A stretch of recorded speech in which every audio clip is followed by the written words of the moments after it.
Hey guys, welcome back to our channel. I'm Callie, and today I'm going to be going over all of the series that I have completed this year. So if you haven't been following us for very long, I am kind of the one out of the three of us that binge reads series. Sarah is known for reading the first book and never picking it up again.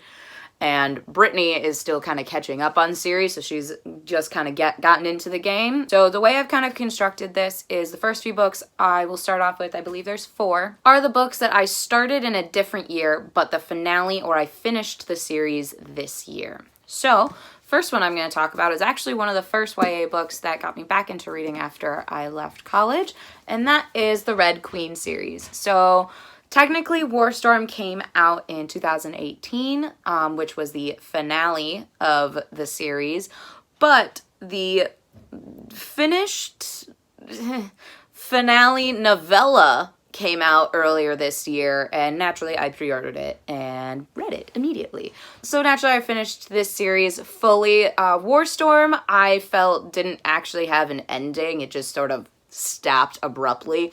With Broken Throne, which is what came out earlier this year, I believe in May, I felt like the story wrapped up.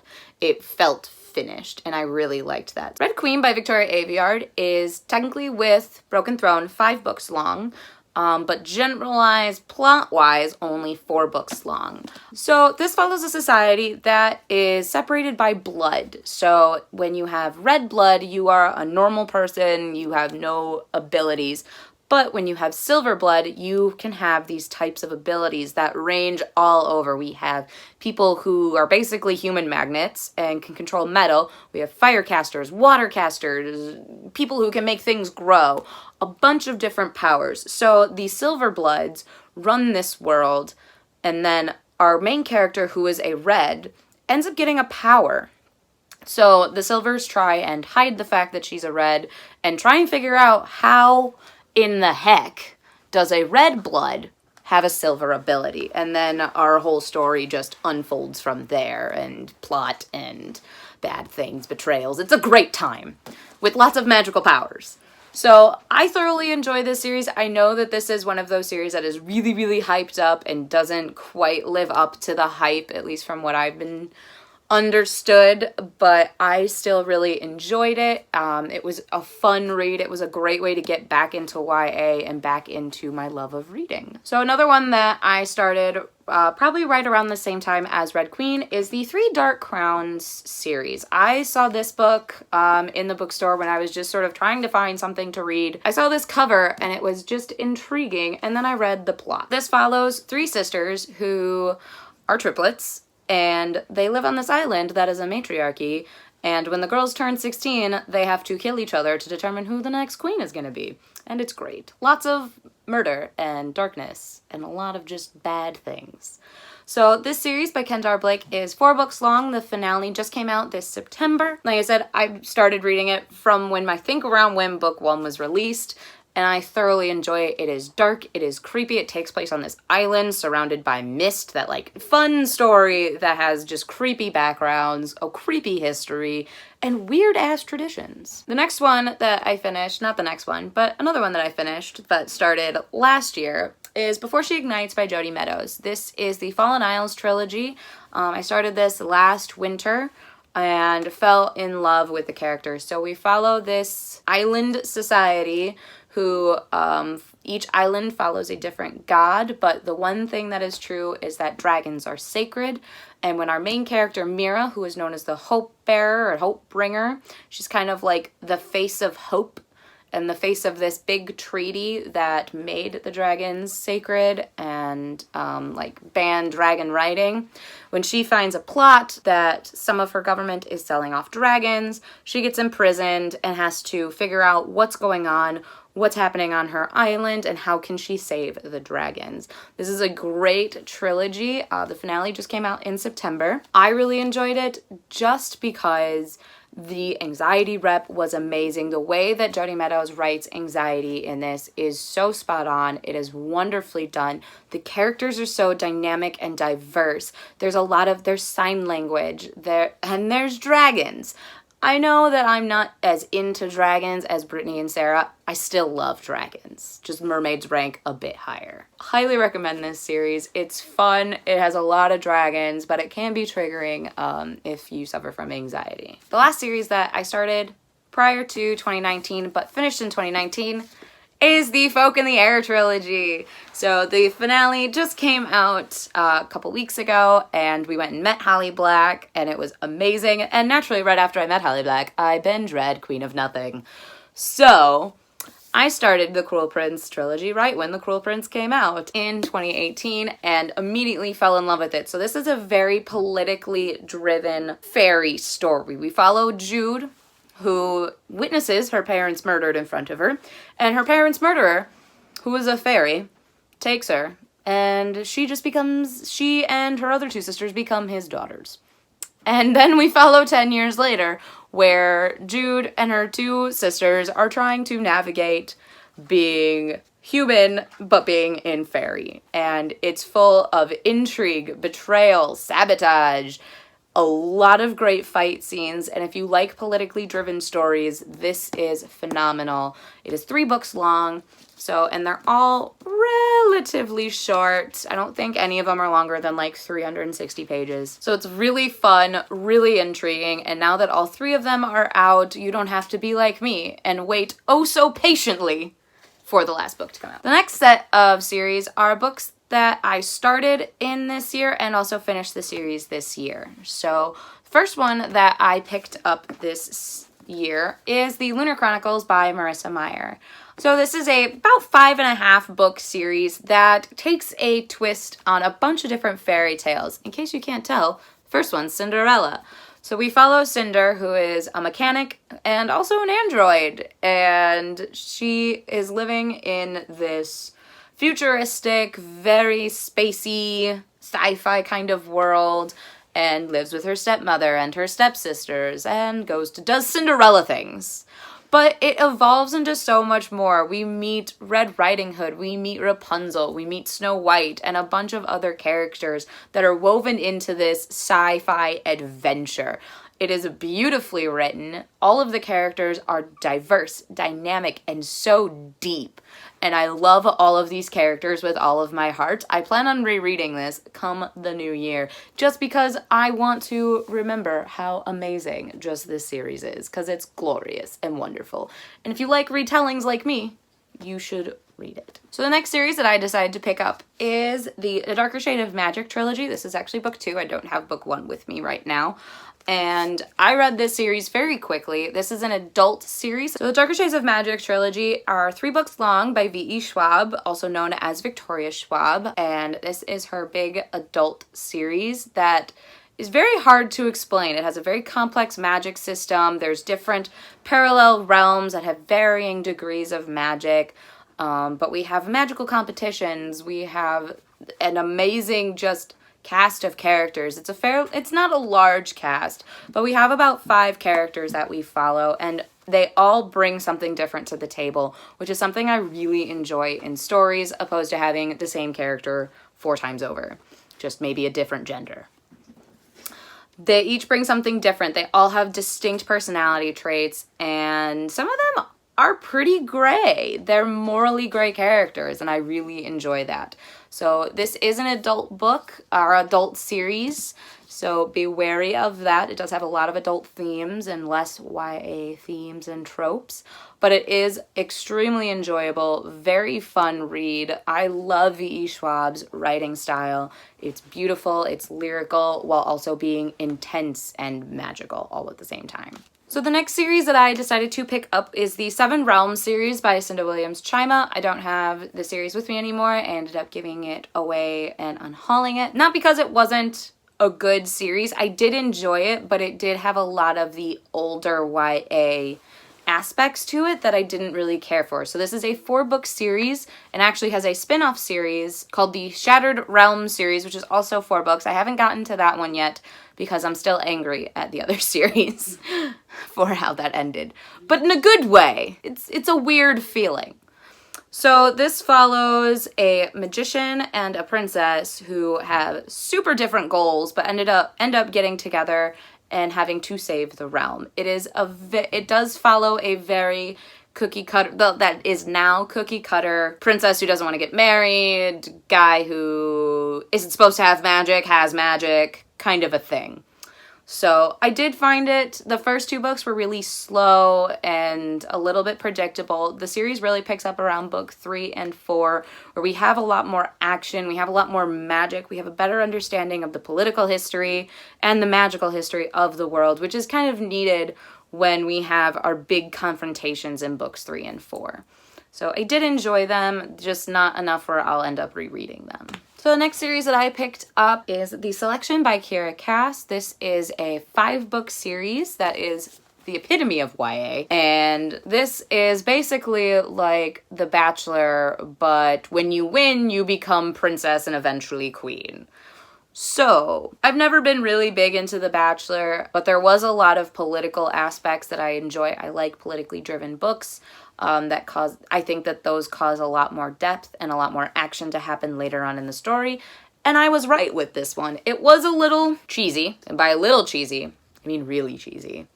Because I think this first one came out in like 2010, 2011. So it was very, very cheesy and just insta-lovey and... It is a fun read when you're in a bad mood and want to be lifted up with, that, like, whenever you want to watch, like, a rom-com or, like, a Hallmark movie. It's the same premise. So I enjoy just sort of rereading these when I'm down and I just need to laugh at something. The next series that I decided to pick up is Caraval by Stephanie Garber. This is another 3-book series. The finale came out, I believe, early May of this year. So I picked it up right when the finale came out so that I could just binge right through it. And I did. And I really enjoyed it. Caraval follows 2 sisters who have always wanted to go to Caraval, which is this magical circus that only shows up every couple of years, never in the same place twice, and you have to be specifically invited to come to the show. And when you come into the show, all of this magic just happens. Everything is as it seems is the perfect tagline for this book. Because everything is different. You can't trust your senses. You can't trust other partygoer or other Caraval goers. You can't trust the cast members. So when the 2 sisters go to Caraval, are invited, Scarlett and Donatella is the big prize. So at each Caraval, there's a type of scavenger hunt where you have to find something. Well, it's Tella. You have to find Donatella. So Scarlett thinks that she has to, in order to win Caraval, which if you win Caraval, you get your heart's desire, any wish that you want. So a lot of people try and go to Caraval and solve the mystery, find the thing. But Scarlett has an extra added layer of stress because it's her sister. And it's her younger sister. Throughout each of the books, the magic gets more and more complex and it starts to seep into the real world, which is really cool to see. There's other aspects, there's gods, there's just other magical history that is thrown into this, which makes it really deep, and I just really enjoy circus stories, apparently, even though I hate the circus. So, very quick read, and it was just enjoyable from start to finish. So the next series that I ended up picking up is Illuminae by Amie, Kaufman, and J. Kristoff. This was our May book of the month. So once I finished this book for our book club, I naturally picked up the other 2. And all 3 of these books ended up being 5 stars. They are so well done, so well written. So these books are not written in typical narrative formats. They are written in case files that you just follow along this story. And this first one is basically iRobot meets Contagion, and it's amazing. And it's in space. And it's in this whole new format that I'd never read before. And I fell in love with the characters. Even though you're just reading these files and these text messages and surveillance cameras, you get to know these characters so well. It is so well done, and I just love it. And their new series, Aurora Rising, is also an amazing start, at least, because there's only book 1 currently. And it is another amazing sci-fi series. I would highly recommend literally anything by these two authors. So the next series I picked up was actually a poetry collection, but it is considered a trilogy, and that is the Women Are Some Kind of Magic series, which is a poetry collection by Amanda Lovelace. This is the first one, which is The Princess Saves Herself in this one. These are a collection of poems about the strength of women and things that the author went through that feels that that made herself stronger as a person and more importantly as a woman. So they are very, very feminist in the best way possible stories and collections. I really enjoyed them. I read all three in I think a day because they're just so intoxicating and so beautifully written. Would highly recommend. They are very triggering. The first page is the content warnings. There's a whole page of trigger warnings just right here at the beginning. So read that first before you pick it up. But it is so well done and so beautifully done that I love these. I reread these often. The next series I picked up was another book of the month for us, and that is June's book of the month, Renegades by Marissa Meyer. The finale just came out in November, so I picked that up and finished out the series in November, and holy crap, that finale blew my mind. This follows a society that has kind of started to develop superpowers, and after this big anarchist villains versus heroes war about 10 years later, we have rising anarchists who are trying to infiltrate the Renegades. And that's kind of where our story starts. We follow Nova, who is the anarchist invading the Renegades. And then we also follow a renegade named Adrian, who is the son of the two most prominent superheroes currently. So we follow them, and what I really love about this series is you constantly jump between the lines of good and bad. There are times where when you're reading in Nova's perspective, where you're like, the anarchists are right, the renegades suck. And then you're in Adrian's point of view and you're like, the anarchists suck, go renegade. And I love the fact that I flip-flop constantly between what is right and what is wrong. And I love that our characters even start to recognize that as the series progresses, that not one side is just right. There has to be a middle ground. There has to be something else. I will say that the sequel did have sequel syndrome really bad. It was all plot development and not a lot of character development. So that one was a little rough to get through, but the first book and third book are so worth it and amazing. And I thought the stories wrapped up perfectly according to the characters and according to how I thought the plot should have developed. It was just overall extremely well done. So the next series that I finished is another one that I actually don't have, and this is because I didn't like the series at all, and that is the Sherlock Holmes series by Brittany Cavallaro. This follows a modern day gender-bent Sherlock and Watson, and I didn't like any of the books. The third book I think was my favorite of the three. I kept trying to trudge along. They weren't horrendous, but they weren't earth-shattering or great. They were just okay, and I didn't really care for it. I thought the characters were really dense and just straight up cookie cutter from what the original Sherlock and Holmes is, and I didn't like that. I thought that this was going to be bringing something new and different, and literally the only thing new and different was it was in modern day and they were teenagers and they were a different gender. That was it. End of list. So it didn't wow me, and I trudged along through the series because I'm one of those people who will trudge along till the series is over. Unless it's like 14 billion books long, then I'll give up at a certain point. But this one was 4 books long. It wasn't terribly, each book was only about 200 and some pages, so they're pretty easy to get through. It's just they were boring and predictable, and I just didn't care for them. So maybe it was the writing style, maybe I'm not just that into mysteries. I don't really know.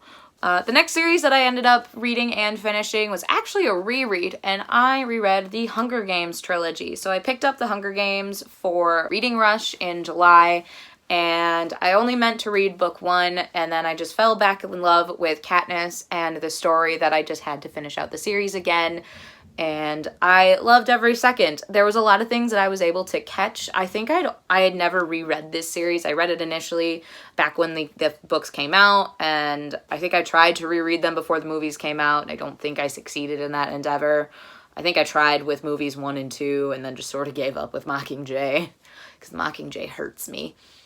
But rereading it was really cool because I got to remember all the things that they did skip in the movies, because I liked watching the movies. They're fun. I think they're one of the better book to film adaptations. So it was really nice to kind of be able to pinpoint some foreshadowing that I missed during my initial read when I was 13. I just love this series. I am definitely going to keep these and continue rereading them, and I'm super pumped for our prequel that comes out in 2020. I will probably reread this series again in anticipation for Ballad of Songbirds and Snakes, I think is what it's called. It's a mouthful, but it takes place like 60 years before the trilogy, so I'm really interested to see who we're following, if we get to see any more of the Hunger Games.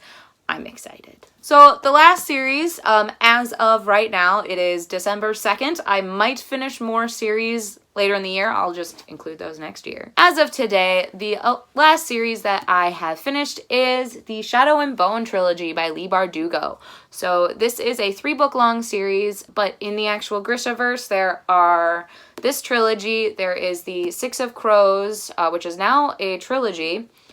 3rd book's coming out sometime. And the King of Scars duology. And there's a novella about lore from the world. So there's a few books in this universe. I've read the first 2 books of Six of Crows. It's recently been announced there will be a book 3. Not sure when that's happening, because Leigh Bardugo apparently just loves to be busy. I didn't realize that I was supposed to read this series before Six of Crows. That's an oopsie on my part. So it was a little bit given away to me, but not entirely. So this was actually our September book of the month. So after I finished this one, I wanted to pick up the other 2.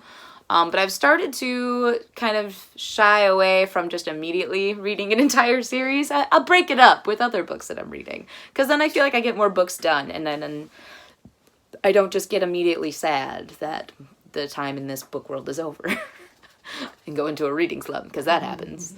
I really enjoyed this. We follow Alina, who is at first just this normal girl, and all of a sudden she has Grisha magic, which is where the name comes from, the Grishaverse. She is a sun summoner, which is the rarest of abilities, and there has not been a sun summoner in forever. So the Darkling, who is the leader of the Grisha, takes her, trains her to do things, and then a lot of other plot things happen. So I found the series to be really enjoyable. The 2nd book was a little long. Books 1 and 3 were really well done, and I love this series. It was fun, it was magical, it was dark and twisted and creepy, and I love series that are just full of betrayal and plot twists. It's just, it fills everything with that. And it is an older series. This is one of, this is one of the books that started the big YA boom. It is definitely worth a read. I really enjoyed it. This is definitely a series I can see myself rereading in the future, just because I love Alina's character and I love the Darkling's character. I thought he was awesome. I love it when authors humanize a villain, and holy moly was he humanized. Loved it. So those are all of the books as of right now that I have completed in their entire series. I don't know if I could actually put them in an order of worst to best, because there are just these series all bring something different to the table. They are unique in their own way. Yes, there are some that I prefer than others, which is pretty obvious, but each one is special. Each one is really interesting and intricate and have different characters and different diverse cast members, and I really enjoy that. And it's one of the reasons I love reading series, is opposed to a standalone, these characters get to develop. You get to follow them more. You get to know them like they're people you actually know, and I love that aspect in a book where I can just be fully immersed and feel as if these characters are my friends. I will continue reading series forever, because I like, apparently, to wait years and years for series to come out and finish. So that is all that I had for you guys today. So feel free to like, comment, and subscribe to our channel. Normally we post videos every Tuesday, Thursday, and Sunday, but as it's Bookmas, we're posting every day. So I will see you guys in our next one. Bye!